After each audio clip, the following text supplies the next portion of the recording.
ግን በስርዓት ብትጠይቅ ጥሩ ነው። ዝም ብለህ ዘለባት ገባ እንደ እኔ እየተናገርኩ በመሃል ዝም ብለህ መግባቱ ኤቲካል አይደለም ራሱ።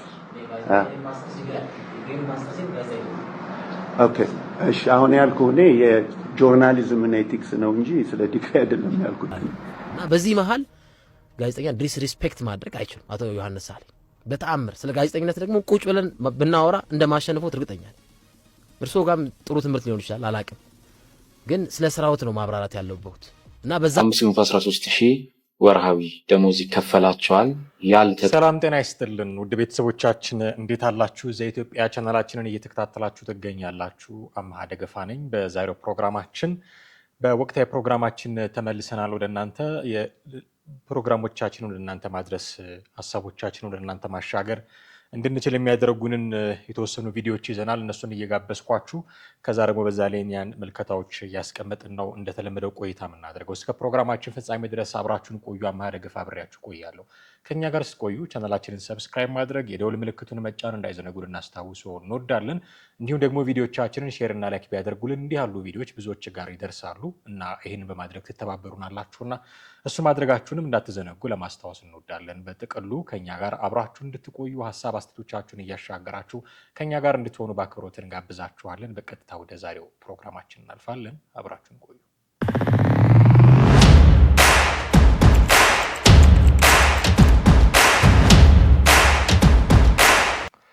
ሰሞኑን እንግዲህ አንድ መነጋገሪያ የሆነ ጉዳይ አለ። የአሰልጣኝና የጋዜጠኛ ጉዳይ መነጋገሪያ የሆነ ጉዳይ አለ። የኢትዮጵያ ብሔራዊ ቡድን አሰልጣኝ ዮሐንስ ሳሌ ተደርገው መሾማቸው ይታወሳል። የሚያገኙት ወርሃዊ ገቢ እና የተነሳባቸውን ጥያቄ የመለሱበት መንገድ ትንሽ አጨቃጫቂ ነው። እሱን በተወሰነ መንገድ ለማንሳት እንሞክራለን። ከዛ በተጨማሪ የህወሓትና የፋኖ አብሮ የመስራት ጉዳይ እንደገና ደግሞ ጥያቄዎች የተነሱበት ያለ ነው። እሱን የተመለከተም አንድ ቪዲዮ ጋብዛችሁ እናነሳለን። በመጨረሻም የትምህርት ሚኒስቴርን ጉዳይ እናነሳለን። ኢዜማ የኔ ፖሊሲ ነው ይላል፣ ብልጽግና የኔ ፖሊሲ ነው ይላል። ፖሊሲው የማን ነው የሚለውን ጉዳይ ዶክተር አብይ አህመድ በቅርቡ ባደረጉት በአዲስ አበባ ዩኒቨርሲቲ ተገኝተው ባደረጉት ንግግር ላይ ያነሷቸው ነጥቦች አሉ። የኢዜማ ሰዎች ያነሷቸው ነጥቦች አሉ። እነሱን አነጻጽረን ጥቂት ለማየት እንሞክራለን። እስከ ፕሮግራማችን ፍጻሜ ድረስ አብራችሁን ቆዩ። የመጀመሪያውን ቪዲዮ ልጋብዛችሁና ልመለስ። አሰልጣኝ ዮሐንስ ሳሌ የተናገሩት ነገር አለ። እስኪ እሱን ጥቂት ሰምተን እንመለስና ከዛ ሌሎች ግብረ መልሶችን ደግሞ እናነሳለን። አብራችሁን ቆዩ። ብንጠቀምበት ደስ ይለኛል። ያንን ለማድረግም ዝግጁ ነኝ።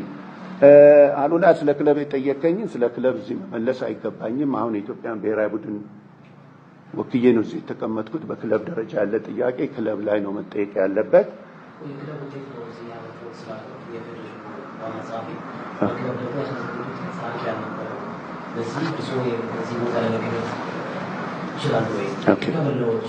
ግን በስርዓት ብትጠይቅ ጥሩ ነው። ዝም ብለህ ዘለባት ገባ እንደ እኔ እየተናገርኩ በመሃል ዝም ብለህ መግባቱ ኤቲካል አይደለም ራሱ።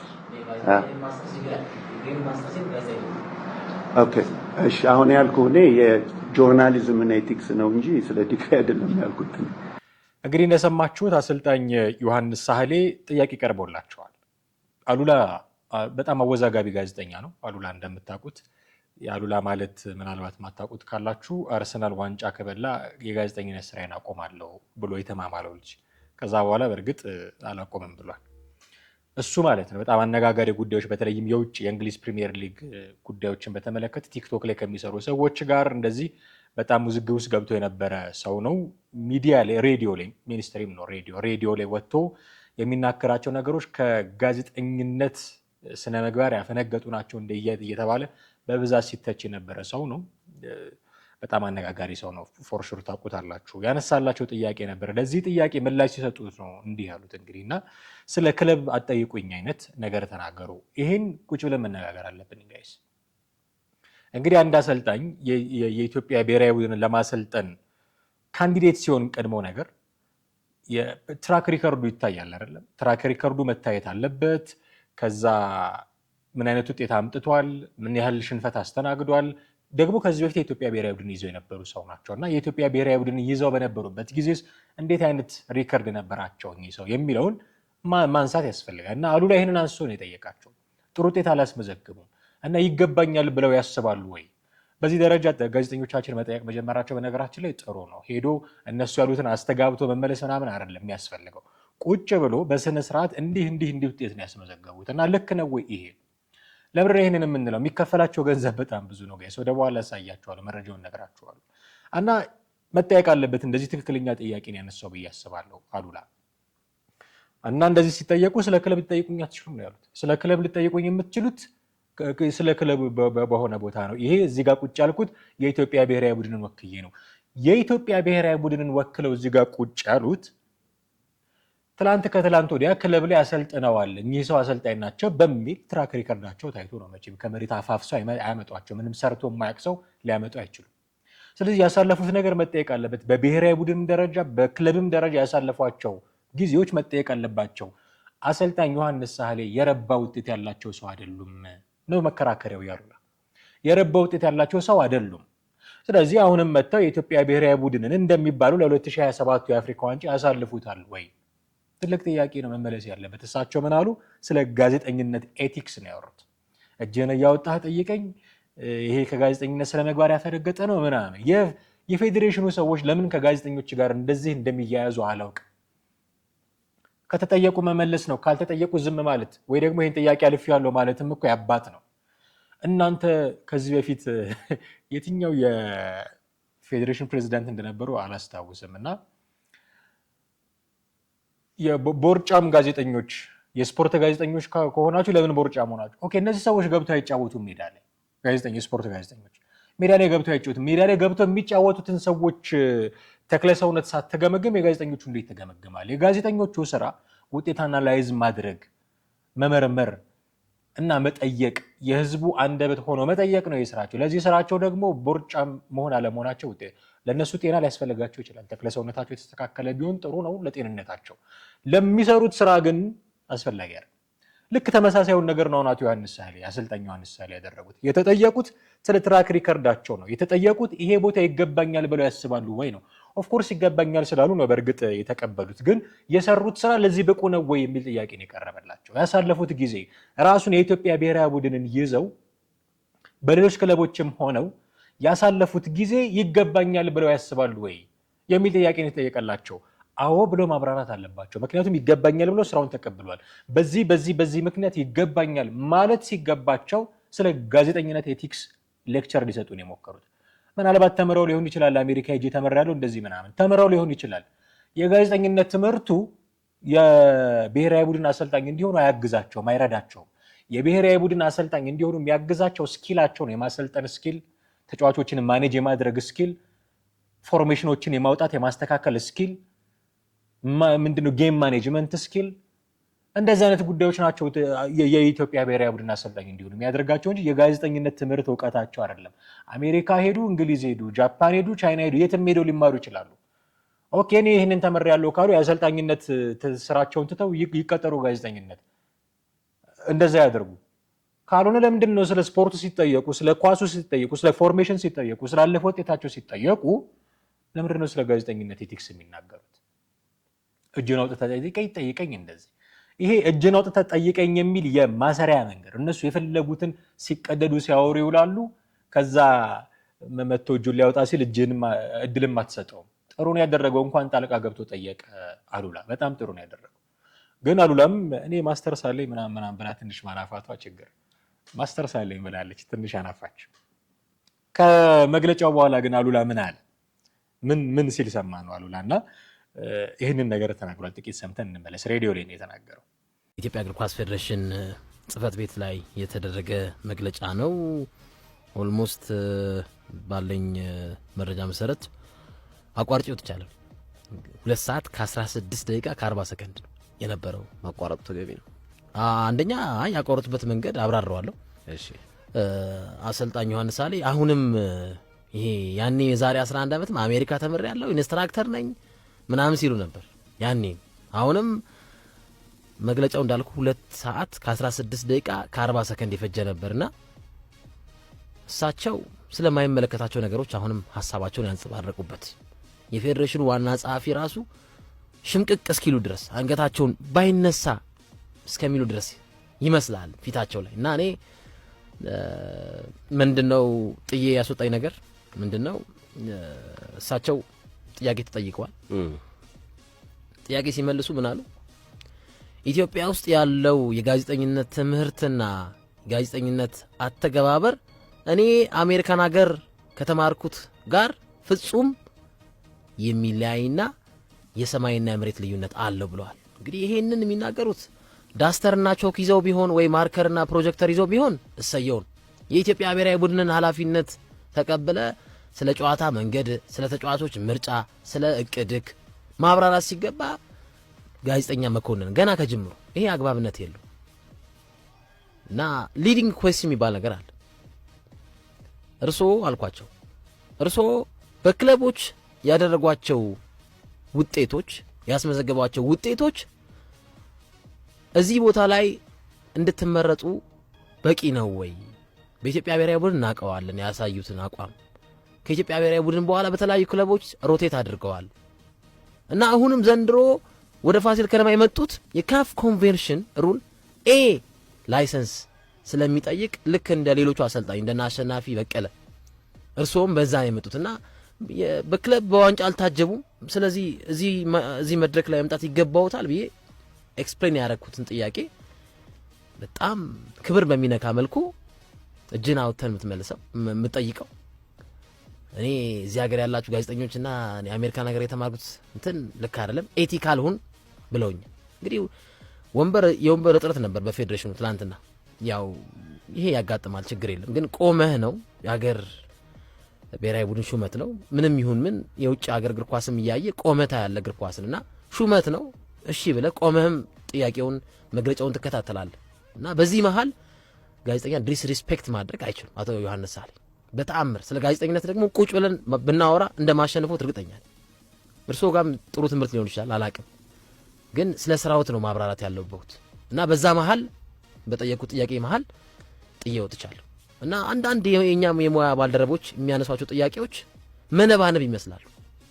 8 ደቂቃ 9 ደቂቃ ተወስዳለ ለጥያቄ ይሄ ልክ አይደለም እያስባለሁ የኛንም ባልደረቦች እና እንደሰማችሁት ምን አለ አሉላ ስለ ጋዜጠኝነት ማውራት አልነበረባቸውም። ትክክለኛ ነገር ነው። በቃ ግዴታቸውን እንዴት እንደሚወጡ ግዴታቸው ማለት የ2027 የአፍሪካ ዋንጫ ላይ ማሳለፍ ነው የተጣለባቸው ግዴታ። እሱን እንዴት እንደሚያሳኩት ነው ማውራት የነበረባቸው። ስለ ጨዋታ መንገዳቸው፣ ስለ ጨዋታ ስታይላቸው ነው መነጋገር የነበረብን። በዚህ ደረጃ ወርደው እንዴት ስለ ጋዜጠኛን መኮንን አይገባም? ባጭሩ የአሉላ መልስ ጋዜጠኛን መኮንን አይገባም። አሉላ የተሳሳቱ አንድ ስህተት አለ። ቅድም ያው አናፋ ምናምን ያልኳችሁ ማስተር ሳለኝ ያልኳችሁ ጨዋታ መልኩ ሰዱት እንዳለ ሆኖ እንኳን ለኢትዮጵያ ብሔራዊ ቡድን ለምንድን ነው የሆነ ስም ጠርቷል ጋሞ ጨንቻ ነው ምናምን የሚባል ለሱ እንኳን አይመጥኑም። ኦኬ እንደዚህ በአደባባይ ማዋረድ አይገባም። ማዋረድ ኢኔሴንስ አሰልጣኙ ብቻ አይደለም ጋሞ ጨንቻ የሚባለውንም ቡድን አለ እንደዛ እርግጠኛ አይደለም። እሱም ካለ ለሱም የሚገባ አይደለም። ለሱ እንኳን አይገቡም ምናምን ይሄ እንደዛ መባባል አያስፈልግም። ከጋዜጣዊ መግለጫው በፊት ነው ይሄንን ያለውና ይሄንን ሰምተው ጋዜጣዊ መግለጫው ላይ ይወጡ ይመስለኛል አሰልጣኙና ለዛ ይሆናል እሱንም እንደዚህ ባለ አግሬሲቭ ቃላት ለመናገር የሞከሩትና ልክ አይደለም። ይሄ ልክ አይደለም። ልክ ውጤታቸው ልክ አይደለም። ለኢትዮጵያ ብሔራዊ ቡድን አይመጥኑም። ትክክለኛ ንግግር ነው። ግን እንኳን ለኢትዮጵያ ብሔራዊ ቡድን ለጋሞ ጨንቻ የማይሆኑም እያሉ መሳለቅ ግን አግባብ አይደለም። ውጤቶቹን ታስቀምጣለህ። በዚህ መሰረት አይመጥኑም 4 ነጥብ ጋሞ ጨንቻ ምናምን እያሉ ማወዳደር ምን አመጣው? ይሄ ልክ አይደለም። ይሄ ልክ አይደለም ማለት ግን የጋዜጣዊ መግለጫው ላይ ሄዶ የጠየቀው ጥያቄ ልክ አይደለም ማለት ግን አይደለም። ትክክለኛ ጥያቄ ነው የጠየቃቸው። እሳቸው የመለሱት መልስም ልክ አይደለም። ጋዜጠኛን መኮንን አይገባቸውም ነው ያሉ። መኮንን የለባቸውም። እስከ መቼ ነው ጋዜጠኛ ተኮንን ነው የሚቀጥለው እዚህ ሀገር ውስጥ? እስከ መቼ ነው ሚዲያ ላይ እንደሚሰራ ሰው? ይሄ ሊያናድደን እኮ ይገባል። የሆነ ነገር በተናገርከ ቁጥር ኤቲክስህ ነው የሚነሳው። አሁን ስለ ኤቲክስ የሚያስነሳ ነገር እዚህ ጋዜጣዊ መግለጫ ላይ የለም። የሬዲዮውን ነገር አንስተው ቢሞግቱት ኖሮ እኮ አንድ ነገር ነው። ምክንያቱም ጋሞ ጨንቻ ምናምን እያለ ተናግሯልና እዚህ ጋዜጣዊ መግለጫ ላይ ግን ትክክለኛ ጥያቄ ነው የጠየቃቸው። ትራክ ሪከርዶት የኢትዮጵያ ብሔራዊ ቡድንን ለማሰልጠን የሚያስችል አይደለም። አይ ማሰልጠን የሚያስችል ነው ካሉ መዘርዘር ነው። ይኸው ይሄንን ውጤት አምጥቻለሁ ማለት ነው። ኦኬ ያመጡት ውጤት ስለሌለ ማውራት የሚችሉ ስለ ጋዜጠኝነት ኤቲክስ ነው። ይሄ ደግሞ ቦታውን የሚመጥን አይደለም። ያን ማድረግ አልነበረባቸውም። በጥቅሉ እንዲህ ነው። ግን ለምንድን ነው አሁን ይህንን ማውራት ያስፈልጋል? እነሱ እንደዚህ ተባባሉ ብሎ ማውራት ያስፈልጋል? ለምን ጋይስ የሚከፈላቸው ገንዘብና ቢሄቭ እያደረጉበት ያለው መንገድ አይመጥንም። ስንት ነው የሚከፈላቸው? ስንት ትገምታላችሁ? የእግር ኳስ ፌዴሬሽኑ ዋና ጸሐፊ ይመስሉኛል አቶ ባህሩ ጥላሁን፣ እሳቸው ይነግሩናል መረጃው። 513,000 ወርሃዊ ደሞዝ ይከፈላቸዋል፣ ያልተጣራ ማለት ነው። የተጣራ ሲሆን 300,000 አካባቢ ይመጣል ማለት ነው። ከዛ በተጨማሪ የተለያዩ ጥቅማ ጥቅሞች ይኖራል። የነዳጅ ወጪ ክፍያ፣ የስር የማትጊያ በሚል የተለያዩ ክፍያዎች ይኖራሉ። ነጥባቸው ግዴታ ደግሞ ለ2027 የአፍሪካ ዋንጫ የኢትዮጵያ ብሔራዊ ቡድን ማሳለፍ ነው። እንደሰማችሁት ነው 513,000 የኢትዮጵያ ብር ወርሃዊ ደሞዛቸው ነው። ከታክስ በፊት ነው አሉ። ኦኬ ሲቆራረጥ ምናምን ስንት ይደርሳቸዋል አሉ? 300,000 አካባቢ። ኤግዛክት ነምበሩን እሳቸውም ስላልተናገሩ 300,000 አካባቢ ይደርሳቸዋል። 300,000 አካባቢ 300,000 ብር አካባቢ የኢትዮጵያ ብር በየወሩ ይከፈላቸዋል። እዚህ ላይ ጥቅማ ጥቅም አለው፣ የነዳጅ አለው፣ የስልክ ወጪ፣ የተለያዩ ጥቅማ ጥቅሞች አሏቸው። ይሄንን ሁሉ ገንዘብ የሚከፈለው አሰልጣኝ እንዴት ነበረ ትራክ ሪከርዱ ብሎ መጠየቅ አይገባም ወይ? እንዴት ነው የኢትዮጵያ ብሔራዊ ቡድን ሊያሻግር የሚችለው ብሎ መጠየቅ አይገባም ወይ? ይሄንን ሲጠየቅ ስለ ጋዜጠኝነት ኤቲክስ ማውራት ነበረበት ወይ? ሲጀመር የኢትዮጵያ እግር ኳስ ፌዴሬሽን አሰልጣኝ ለምን እንደማያቆይ በማይገባኝ መንገድ ጥሩ አሰልጣኞችን ሁሉ ሲያባርር እያነሳ ሲጥል እነ አብርሃምን አሰልጣኝ አብርሃም ታስታውሳላችሁ። ጥሩ ሄደው ነበር እና አብርሃም ተክላይ ጥሩ ሄደው ነበር። እነ ኮት ዲቮርን የሚያሸንፍ ቡድን እስከ መስራት ደርሰው ነበር። ባልገባን ምክንያት ያባርሯቸዋል፣ ከዛ የሆነ ሰው ያመጣሉ። ባልገባን ምክንያት ያባርሯቸዋል፣ ከዛ የሆነ ሰው ያመጣሉ። ኮንቲኒቲ የለውም በዛኛውና በዚህኛው አሰልጣኝ መካከል። ደግሞ የሚከተሏቸው የጨዋታ ስልቶች ኮምፕሊትሊ የተለያዩ። ምንድነው የኢትዮጵያ ብሔራዊ ቡድን መገለጫ የጨዋታ ሲስተም? ማንም የሚያውቅ የለም። ያገኙትን እየለቃቀሙ ነው በቃ አሰልጣኝ የሚያደርጉ። ከዛ 300,000 ብር 513,000 ብር ይከፍላሉ። ይሄንን ሁሉ ገንዘብ ከከፈላችሁ አይቀር እንጠይቃችሁ ነው የናሉላ ጥያቄ። እንጠይቃችሁ ይሄንን ሁሉ ገንዘብ ከከፈላችሁ አይቀር ምን አድርጋችሁ ነው የኢትዮጵያ ብሔራዊ ቡድንን በ2027 ለአፍሪካ ዋንጫ የምታሳልፉት? 2025 ላይ ነን። የአፍሪካ ዋንጫ እየተደረገ ነው።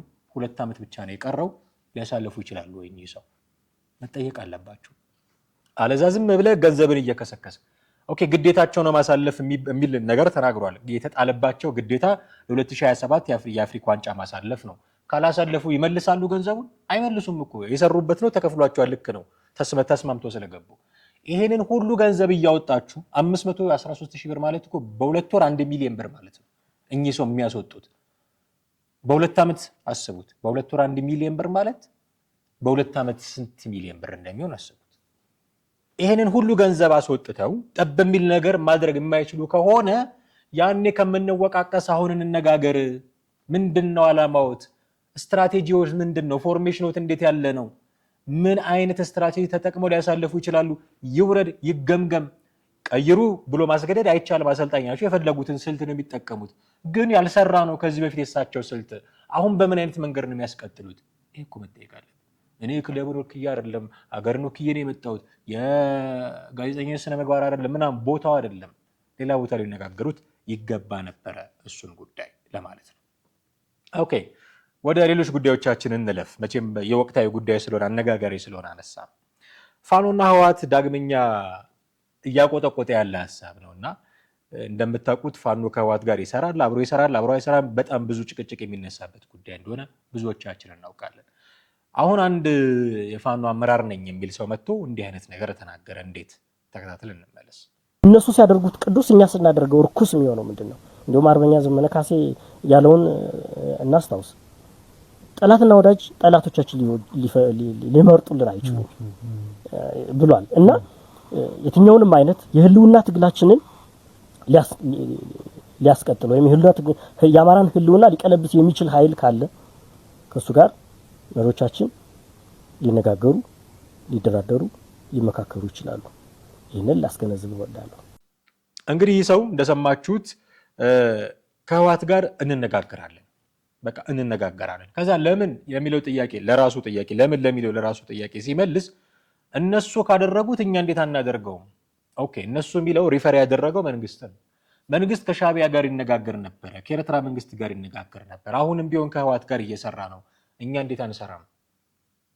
መንግስትና ታጣቂ ቡድን እኩል ነው እንዴ? መንግስት ሀገር የሚያስተዳድር ነው፣ የሚዋጋ ብቻ አይደለም።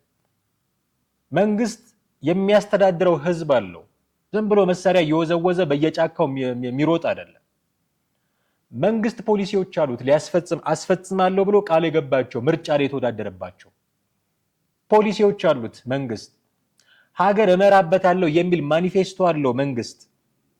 ይሄ ማኒፌስቶ ላይ ለሀገር ጥቅም ሲባል ከእንደነዚህ አይነት አካላት ጋር ልሰራ እችላለሁ የሚል መግለጫዎች ካሉት ሊሰራ ይችላል። ለህዝብ ሊጠቅም ይችላል፣ ሰላም ያመጣልኛል ካለ ከማንኛውም አካል ጋር ሊሰራ ይችላል። ዛሬ ሰርቶ ነገ አለመስራትም ይችላል። ምክንያቱም ሊፌል ሊያደርግ ይችላል ግንኙነቱ። መንግስት ከህወሓት ጋር ሰራና መንግስት ከኤርትራ መንግስት ጋር ሰራና እናንተ መስራት አለባችሁ ወይ? ታጣቂ ቡድን ናችሁ። አፍተሮል በዚህ ደረጃ እንደው እንድትጎርሩም እድሉን የሰጣችሁ ማን እንደሆነ አላውቅም። ታጣቂ ቡድኖች ናችሁ። የረባ ቦታ የማትቆጣጠሩ ባሻችሁ ጊዜ ህፃናትን እየሰበሰባችሁ ሴቶችን እየሰበሰባችሁ የምትገድሉ እኔ አይደለሁም ያልኩት ራሳችሁ ናችሁ። ተናግሯል አስረስ ማረ ዳምጤ። አዎ እርምጃ ወስደናል ብላል እነዛ 3 ሴቶች ላይ። ባሻችሁ ጊዜ አንዴ ሰላይ ናቸው፣ አንዴ መረጃ ሾላኪ ናቸው እያለ የምትገድሉ ናችሁ። በቃ ሞራል የሌላችሁ ሰዎች ናችሁ። እንደዚህ የተዋረደ ተግባር የምታደርጉ ሰዎች ከመሬት ተነስታችሁ ከህወሓት ጋር እንሰራለን፣ ከኤርትራ ጋር እንሰራለን ለምን ሲባል መንግስት እየሰራ ነው። ማን ነው ከመንግስት ጋር አንድ ፔጅ ላይ እንድትውሉ ያደረጋችሁ? ማን ነው ይሄንን የፈቀደላችሁ? መሳሪያ ይዞ መወዝወዝ ማለት ከማንም ቡድን ጋር እንደፈለግ ትሰራለህ ማለት አይደለም። ምን ይላል ይሄ ሰው? መሪዎቻችን ከማንም ጋር ሊነጋገሩ ይችላሉ። ከማንም ጋር በወልቃይት ጉዳይ ትነጋገራላችሁ፣ በራያ ጉዳይ ትነጋገራላችሁ። የአማራ ህዝብ ፍላጎት ወልቃይትና ራያ ላይ ምንድነው? ምንድነው ፍላጎቱ? መስጠት ነው የምትፈልጉት? እነዛ ወልቃይትን እንደሚፈልጉ አታውቁም? ራያን እንዴት እያደረጉ እንደሆነ አታውቁም? ከነዚህ ጋር ትነጋገራላችሁ። እስከ መቼ ነው የምትነጋገሩት? ምን ውጤት ለማምጣት ነው የምትነጋገሩት? 3 ዓመት እየሆናችሁ ነው በጦርነቱ። ተነጋግራችሁ ጦርነቱ ላይ ምን ጠብ ያለ ነገር አመጣችሁ? የሆነ ጊዜ የጋራ ኦፕሬሽን አደረጋችሁ። ከዛ ምን ጠብ ያለ ነገር አለ? ያው 4 ኪሎ ሊያስገባን ይችላል የምትሉትን መንገድ ሁሉ እንደምትጠቀሙ አውቃለሁ። ሁሉም ሰው ያውቃል ይሄን። ህወሓት አይደለም ሌላም አካል መጥቶ 4 ኪሎ ቢያስገባችሁ ደስታችሁ እንደሆነ እናውቃለን። ነገር ግን 4 ኪሎ ካስገባችሁ በኋላ የሚጠይቃችሁ ጥያቄ ምንድነው? ጫካ የገባችሁት እኮ ወልቃይትን አንሰጥም ብላችሁ ነው። አንድም ጫካ የገባችሁት እኮ የአማራን ህዝብ አናስገድልም ብላችሁ ነው። ጫካ የገባችሁት እኮ የኛ ልዩ ኃይል እንዴት ትጥቅ ይፈታል የትግራይ ሳይፈታ ብላችሁ ነው። ታጥቀዋል። እስቲል አሁንም ከነሱ ጋር ነው የምትነጋገሩት። ምን ለማምጣት ነው የምትነጋገሩት? አንደኛ መነጋገራችሁ ፍሬ ቢስ ነው። ሁለተኛ አመክንያችሁ ልክ አይደለም። መንግስት ተነጋገረ ብለህ እንዴት ነው የምትነጋገረው? መንግስት የራሱ የሚያስፈጽማቸው ፖሊሲዎች አሉት። ምንድነው ያንተ ፖሊሲ? እየሰበሰቡ መረሸን? ምንድነው ያንተ ፖሊሲ? ማገት፣ ከዛ ገንዘብ መቀበል፣ ኬላ መስራት፣ ኬላው ላይ እኔን መጠበቅ ያለብኝ እያሉ እርስ በርስ መገዳደል፣ ይሄ ነው ያንተ ፖሊሲ? ምንድነው ፖሊሲያችሁ? ጠብ የሚል ነገር መሬት ላይ መስራት ያልቻለ የሆነ ታጣቂ ቡድን ከከሌ ጋር የምነጋገረው መንግስት ራሳችሁን እንደ መንግስት ነው የምታዩት። ይሄ በጣም መወጠር ነው። የሆነ ጊዜ መፈንዳት ያመጣል ጋይስ። ስለዚህ ረጋ ማለት ያስፈልጋል፣ ረገብ ማለት ያስፈልጋል። መንግስት ተነጋገረና እኔ የምነጋገራለሁ የሚል እንደው ዝም ብሎ ጉንጭ አልፋ ክርክር መግባትም አንዳንድ ጊዜ አስፈላጊ አይደለም፣ ጥንቃቄ ይፈልጋል ማለት ነው። ወደሚቀጥለው ፕሮግራማችን እንለፍ።